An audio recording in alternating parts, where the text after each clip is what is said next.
on such a gorgeous day.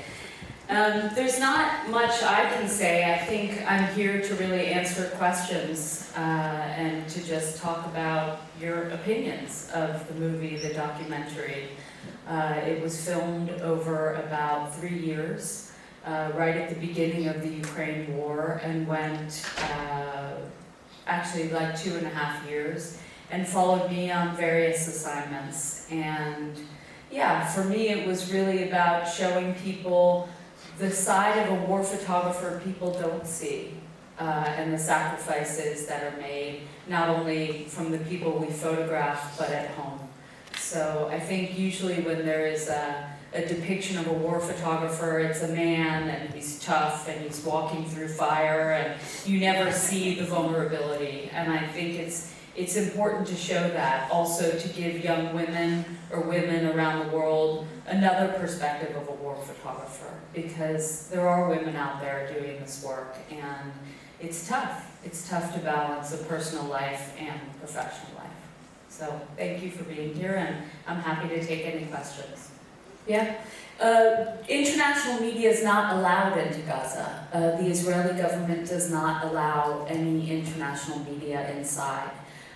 So that is the reason none of us are there. There are many journalists who have been fighting hard to change that.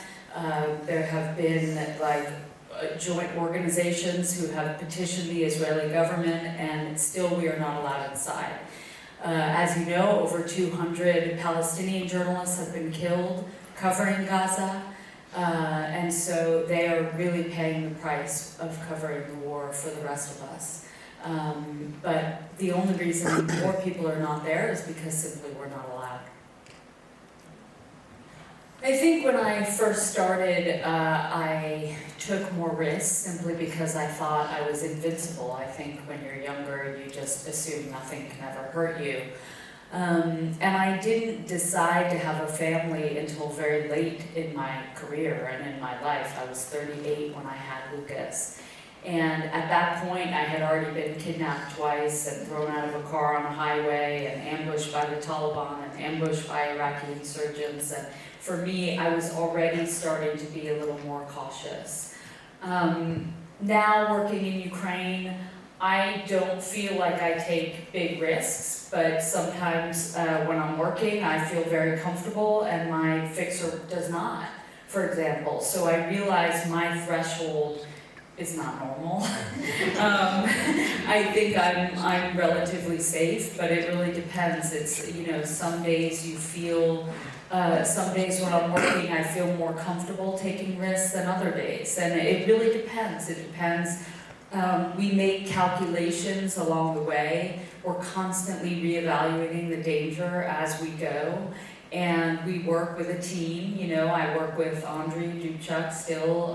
I was just with him in January. And with a security advisor and sometimes another translator or journalist. And we all have to make a decision together. Because unlike in Libya, where 2 of us wanted to leave and 2 wanted to stay, now the rules are much more clear. If there's one person who doesn't feel comfortable, you leave. So that's a big difference from when I started. She is, if you go to the exhibit in Esch, she is hanging on a massive banner in front of the museum. And I sent her the photo yesterday, and she said, it feels like a different person. She's still in the military, she does mostly logistics for the military, but she's in Kharkiv and she's still 4 years on with them. Yeah. Yeah, when I first started, I think it was a lot more difficult. I was really frustrated when I would spend like 6 months in Iraq and I would go out and go to New York and people would be in a bar and drinking and no one cared about what was happening in Iraq, for example. But now I realize everything is sort of relative, and you know, my job is to try to make people care about things that are far away, and I can't be judgmental. I mean, everyone has their own problems. So it's important to I do my job and I come back from a very tough assignment. Some transitions are easier than others. Sometimes I can I feel very emotional and vulnerable for a while, or I'm angry about what I've documented. Sometimes I just sort of try to just be present. And I think having 2 children really makes it necessary for me to kind of just jump right back in. You know, anyone who has kids, you don't have the luxury of sort of taking personal time. Yeah, I'm waiting to see what happens. No one can get into Iran. I think there's a trend that you're all witnessing here. If there's a government who doesn't want people to see what's happening, you just ban journalists. And so Iran is not allowing international media in. There's one correspondent for CNN, as far as I know, who has a long relationship with the Iranian government. So there are many other countries involved right now, but really it's a lot of airstrikes. So for a still photographer, there's not that much I can do right now. So it's really a matter of waiting to see either when we can get into Iran or seeing what evolves next. I think this will go on for a long time. How do I process? You know, I try to channel everything I see into the work and getting it published. And I really have to believe that the work and the publications make a difference. And so for me, I really try to put my emotions into that. I don't know about the other positive impacts. I mean, I meet people, I get emails from people around the world who say, you know, you taught me this, or thank you for that story.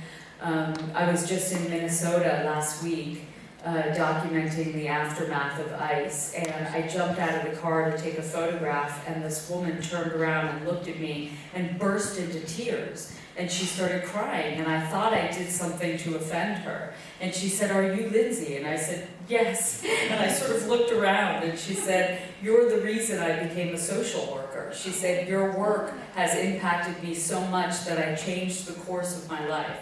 And so that, to me, is like incredibly gratifying. I think social media has its advantages and disadvantages. I think the advantages, of course, is that it's another platform for us to publish our work. So I shoot a lot of photographs, and ultimately it's up to my editors which ones they publish. And I think there's so much that never gets seen. So something like Instagram for me gives me another platform to be able to have a voice and to publish other bodies of work. I think also for people who consume social media and who look at it as a source of news, it's very dangerous, because I think people don't realize you have to really curate your news source, because a lot is on social media that's not true, and people take it at face value. So it's very important to make sure you know who you're following. And are they trusted journalists? Are they people who have the integrity of the image and aren't just sort of reposting AI-generated photographs and fake news? Because fake news does exist, but it's not actual journalists who are trained to put out the facts. I was close to Tim. I knew him very well. We were together in the Korangal Valley. Tim Hetherington is the photographer who was killed in Libya. And in fact, when I was in Libya, before I was kidnapped, Tim was emailing me, asking me what the situation was on the front line. And then when he came in, I had already disappeared. And I think, look, Tim was killed very young. I mean, he was in his 30s. It wasn't, he was killed before most of us who cover war have families. Most of us have them quite late because, we're out there working. I think it's a tough decision. Most people decide not to have families because it's too complicated. There are a lot of difficult decisions. Our work is impacted. The amount of time we can be away is impacted. The amount of risk we're willing to take. So I think it's hard to know. I mean, all of us who do this work are restless. We're all sort of anxious. I wake up every morning and look at the news, and I feel bad that I'm not trying to get into Iran and standing at the border like I did in 2003. I waited in northern Iraq for 2 months for Saddam to fall. And I think it's a sort of character trait of being a photojournalist or a war photographer, that we always feel like we're not doing enough. So I think the decision to have a family is a very difficult one. And frankly, you know, had I not met Paul, I probably wouldn't have a family. And I think it's a real gift that I met someone who's willing to stay home and be with the kids, but it's difficult. It doesn't make it that much easier. Yeah, I think people are a bit desensitized to war. I think we see a lot of very graphic images constantly. You know, I think social media makes war immediate, and we see it in real time. And then we have violent video games, we have fictional depictions of war that are incredibly violent, and I think it's just a constant. And I think the important thing is to find a way to cover war that is not so graphic, that actually engages people rather than turns them away. So I think, you know, I'm always looking for how do I cover war in a with a perspective that's not being shown every second of every day. And, you know, of course, a picture of a howitzer being fired or an airstrike, they're very dramatic and they're very necessary for documenting war. It's important to cover that, and it also gives people at home a way to relate to what's happening far away. I have not yet. I mean, last week when I was flying in the US, I sort of always hold my breath and wonder, you know, if I'll be pulled aside. I think this administration is not a huge fan of journalists, and especially journalists telling the truth. So I'm always waiting to sort of be detained, but I have not yet. And I live in London, but I'm ironically not as worried in London at all as I am in the US. I mean, it's hard for me to say because I'm not privy to the discussions that happen behind the scenes at the New York Times and other publications. Those are made at very high levels, like with lawyers and standards. And so I know that I will, you know, publishing a photo of a dead body, for example, is very serious. You know, it's something that they do not do lightly. But I also know I will fight for an image to be published if there's a reason that I need it to be published, like in Ukraine. You know, for me it was an attack that I survived. I was in it, and I saw what happened. I saw that the mortars were walked onto a civilian evacuation route. So for me, it was very important to have that picture published because it was a deliberate targeting of civilians. That said, if I had just heard an explosion and came to that scene 20 minutes later, I don't know if I would have had the leverage to fight for that picture because I couldn't explain what happened, you know. So I think there's reasons sometimes why they will publish and why they won't. I also think that there are some things I don't agree with. I mean, I covered the Iraq and Afghan war for many, many years and was embedded with the military and did a lot with civilians in Iraq and Afghanistan. And I was really frustrated by the censorship of, you know, you can't just publish dead American soldiers. I mean, it's just you have to get permission from the next of kin. And of course, as a parent, I understand intellectually why, but I also think Americans might stand up against the wars if they saw exactly what we see. So, yeah. So the first question, I probably realized during the Iraq war that I was kidnapped in Iraq in 2004, and I remember when, it was only a day, but it was really scary. And I remember when I came out, the New York Times said, we can fly you out right away. You know, we can get you on a military aircraft and you can fly out. And I had a conversation with my colleague and I said, no, I don't want to leave right away because I know that this is what I want to do for the rest of my life. And if I experience trauma, I need to process it. And I don't think the right thing to do is just get on a plane and leave. So I stayed, and I stayed another sort of 3 weeks, and it got scarier and scarier, and eventually I left. But I think at that moment I realized, like, this is what I want to do, and I really am willing to take the risk. journalists, because I was seeing how the work of journalists was affecting policy, and it was really informing the public in a way that, you know, the American public had been lied to about the reason we went into Iraq. We were told there were weapons of mass destruction, and of course, at that time I was very young and naive, and I believed everything that Colin Powell and the American government was saying, and it wasn't until I got on the ground that I realized it was just a pretext for going to war, because Iraq had oil, you know. So I think we're seeing similar right now, and I think the work of journalists is really important. I think, look, I can only go and be sort of a messenger and document what's happening, and there are many organizations that have the tools to help people, and they have the money, and they, you know, so I think in doing this work, I hope that I can inform people and help people. I'm not, as a journalist, I'm not directly allowed to help people that I photograph, because that's not ethical. But certainly I have seen the impact of some of the stories I do, and that means a lot. So that's a good question. So we're not allowed to give anyone money, first of all, and we get asked all the time. I mean, it's literally, especially because if you imagine, you know, I'm meeting someone in a village and they need $5 to basically save their child's life. I mean, imagine saying no. It's very, very difficult. But what we can do is get that story, go back and tell MSF or an organization that they should go to that village and see what needs to be done. So we're not allowed to give any money.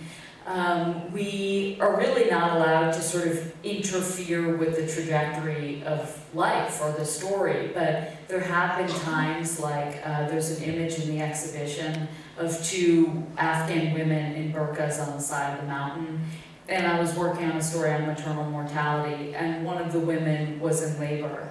And me and the woman I was working with, Dr. Ziba, she's a doctor, Afghan, Australian, or New Zealand, and she, right away, she said something's wrong because there's no man with those 2 women. And so we went, and it turned out the woman on the right, Nisa, was in labor, and her water had broken, and her husband's first wife died in childbirth, and she was about to give birth on the side of the road. And so I said, well, I'll give you a ride to the hospital. And I'm not supposed to do that, but of course, like, I'm standing with a woman who's about to give birth on the side of the road. So I took them all to the hospital, and she delivered in the hospital. But I made the decision there to stop photographing anymore, because that was the point in which I intervened. And so I think you can do things, but you have to be transparent about it. Exploring the way. So did you talk to my mother? You can't really do this half time. I mean, it's like your life or it's not your life. I'm conflicted all the time. You know, every time I pack, I wonder if I'll come home. You know, I think I think if you choose this life, you do it until you stop, and then you stop. But it's very difficult. You know, there's so much that's unpredictable in war. I mean, you can think you're in the safest place, and you're not. I mean, if you look at Paul Conroy, he was the journalist, the photographer depicted in the movie A Private War. And he started as a soldier, he was in homes in Syria, the most dangerous time. He was with Marie Colvin when she was killed. He's covered Ukraine, every war. And he just was in Cuba, went home and had a heart attack at home and died at 61. So it's like, you never know, and I think my philosophy has always been, this is what I love and this is what I believe in, you know. Yeah, well, my youngest is 6, so he thinks I make banana bread for a living. He doesn't really know. My 14-year-old is getting more complicated. You know, I talk to him a lot about what I do, and I try to open the door to be there to answer any questions before I go and when I come back. But I have never wanted to lie to my kids, so I just try to talk to him, and he watched the documentary, and yeah, I think I am trying to sort of handle it as I go along as he gets older. I think, there are many, many journalists out there covering war, and a lot of them are men, most of them are men. And I think it's not to say men don't cover women's issues. I think they do, and I have a lot of male colleagues who cover kind of everything. But I do feel like the coverage of how war affects women and children is not as comprehensive as sort of the photos and the images of combat, because they're more dramatic. I think, I always thought when I started out there would be so many more women 25 years later, and there just aren't, I think there's still, I can probably count the women on both hands that I see in the field regularly, maybe one hand actually. I don't really see a lot of women war photographers. Journalists are there, but they don't have to go as much to the front, so it's a very different thing. And I don't know, maybe because the movies and documentaries are always men, so young women don't think it's possible, I don't know. But I always hope that there will be more women. I think I have a trip to Sudan planned. I'm actually going back to Khartoum in Sudan, and then I'm going to try to get into Iran, but it depends on what happens. There's no guarantee, no one knows what will happen in Iran, so we'll see. I just always monitor, and then I figure out what can I contribute to that story. So, yeah. But thank you all. Yeah.